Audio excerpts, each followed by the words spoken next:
Razman. Maaf mengganggu malam-malam begini, Rosida.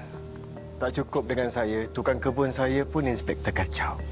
Kita dah kumpulkan semua barang untuk dihantar ke Makmal sebagai bahan bukti.